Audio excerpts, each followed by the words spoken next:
Welcome to NuttieBuddie Sports. Hello, everybody, and welcome back to NuttieBuddie Sports. And what we're going to do very briefly is we're going to break down today's news in the NFL. A lot of big news happened. Some things we were looking forward to, some things we kind of predicted, and some things out of left field. We'll talk about the Packers, Aaron Rodgers, Devontae Adams, and some franchise takes that happened today. But first and foremost, we're going to talk about the big breaking news is that the Denver Broncos traded for Russell Wilson. That was a shocker to a lot of people. It happened about an hour after Aaron Rodgers made his decision that he was going to stay with the Green Bay Packers. And I think there's three angles we're going to take on this trade, and that's where we're going to start. And that's going to be the angle from the Seattle Seahawks, the Denver Broncos, and Russell Wilson. So let's first start with the Seattle Seahawks. They get 2 first-round picks, including this year's 9th pick overall. They get 2 second-round picks.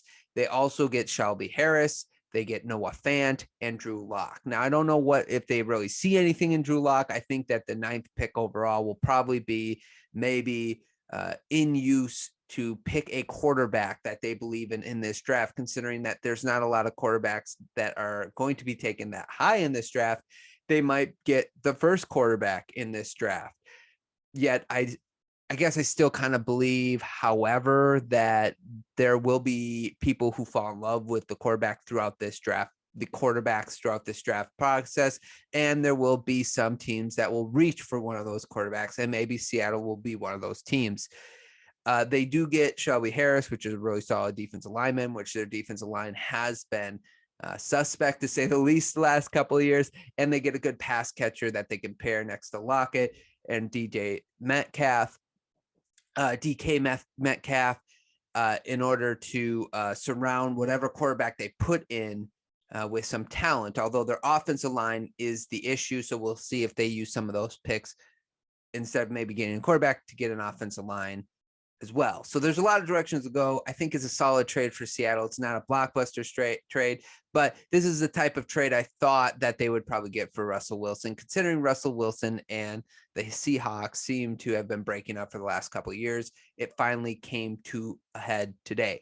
Now, with that being said, let's go to the Denver Broncos. Denver Broncos have been searching for a quarterback for a long time. And considering that their team is basically in a position that all they needed is a veteran quarterback. They did what the Los Angeles Rams did last year and really trade 2 first-round picks to get a veteran quarterback that could help them win. They gave up a couple of solid assets, but I don't say anything over the top. They kept Sutton and Jerry Jeudy, which is really good. I love their backfield as well with Williams and Gordon. So overall, I think it's a really solid trade. The only thing I'm a little concerned about, which they can obviously fix because they still got the entire offseason as part of the problem with the Denver Broncos last year, was their offensive line as well. And that might be due to injury, but it's not like Russell Wilson didn't have any weapons over in Seattle. He had plenty of weapons in Seattle with DK Metcalf and Tyler Lockett. So I don't think that like his weapons, pass catching weapons, are better, but I think his run game weapons are a little better. The offensive line is a little better, but they also have all offseason to fix the offensive line. So for the Denver Broncos, this is a smart move for where your team is at. The other thing, or the other angle we'll take, is we're going to look at the Russell Wilson angle. And this is kind of with the Broncos angle as well. It's kind of crazy to think about that the AFC is going to be loaded with quarterbacks this year. And this is why I think it was really smart for Aaron Rodgers to stay in the NFC, because you have now Russell Wilson, Patrick Mahomes, and Justin Herbert all in the same division. So that doesn't include like Josh Allen or Joe Burrow. You still have Lamar Jackson. So to me, the AFC is very loaded at QB. And it's going to be hard, even though this was a smart trade for Denver. It's not like, hey, this is going to win you the Super Bowl type trade. Even I don't think trading for Aaron Rodgers would have done that for them because of the QB talent and the talent in the AFC.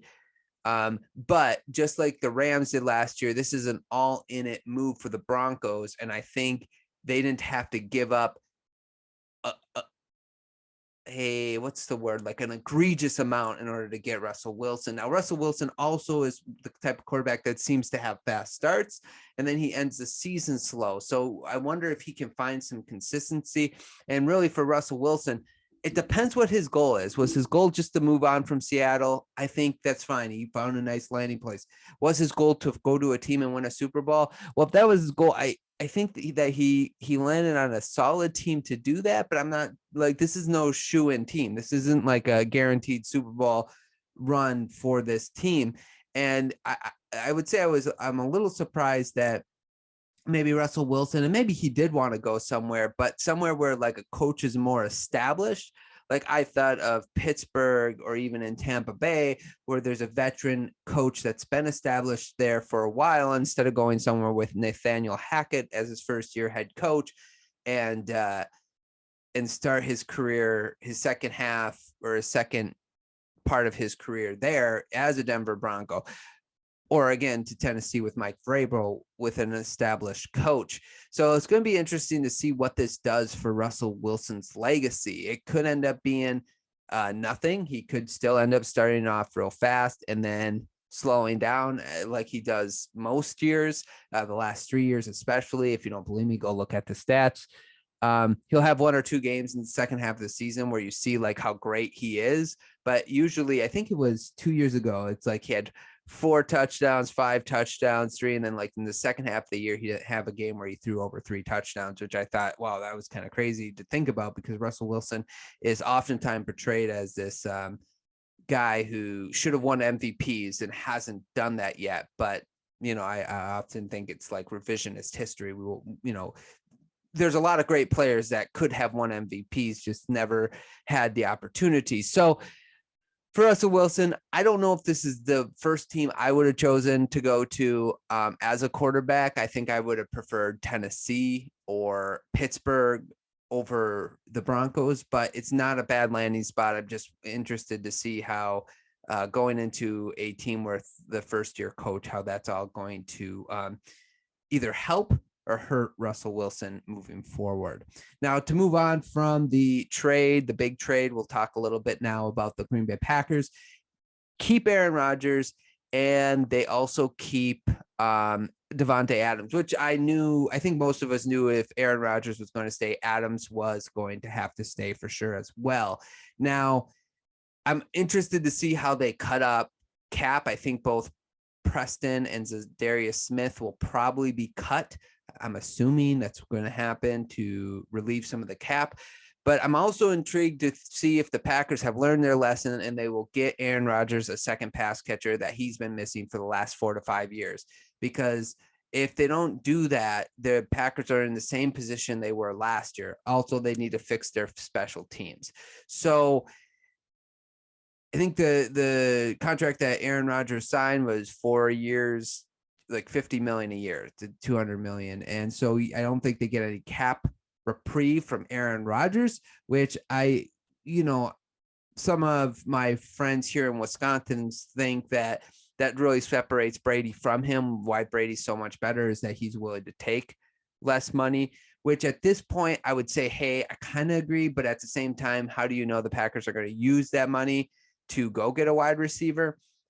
Some receivers that are available that could be interesting to the Packers are Amari Cooper and Jarvis Landry. But again, they don't have the cap. It doesn't really matter. So they have to sign veterans on the cheap. The worst thing they can do is go in for a 5th or 6th year of the same wide receiving core pass catching group that they've gone in to the last 6, 7. I mean, I keep extending it, 4 to 5 years. So, hopefully they learn their lesson. They try to get Aaron Rodgers a couple more pass catchers so that when the playoff comes around and teams are playing more physical and shadowing Davante Adams, he has another target that he can rely on and trust to go to, much like we saw Matthew Stafford with Odell and Cooper Kupp. And then once Odell went down, we saw how hard it was the Rams to move the ball. I think every team needs 2 pass catchers, so the Packers have to look for that. But it was obvious that once they signed Aaron Rodgers, they were going to keep Davante Adams. So now we'll see if they do anything else, or are we just seeing the Packers do their form of insanity. And that's continuing to do the same thing over and over again, expecting different results. I guess we'll have to wait and see. Finally, let's just talk about two other guys that are off the market today. I guess we'll hit on is Mike Williams and Chris Godwin, both getting franchise tag. I misspoke. Chris Godwin got franchise tag. I wonder if the Bucs would have wanted to get, I think they wanted Russell Wilson as well. They missed out on him. So we'll see what they do going forward. I thought they would only franchise tag Chris Godwin if they got a veteran quarterback. I guess not. I guess we'll see what they do moving forward, but I think they need to keep him. Maybe they can trade him for some assets if they feel like their team is ready for a rebuild. And then Mike Williams signed a deal. I believe it was 4 years, 40 million guaranteed, 60 million total in contract if he stays throughout the length of his contract.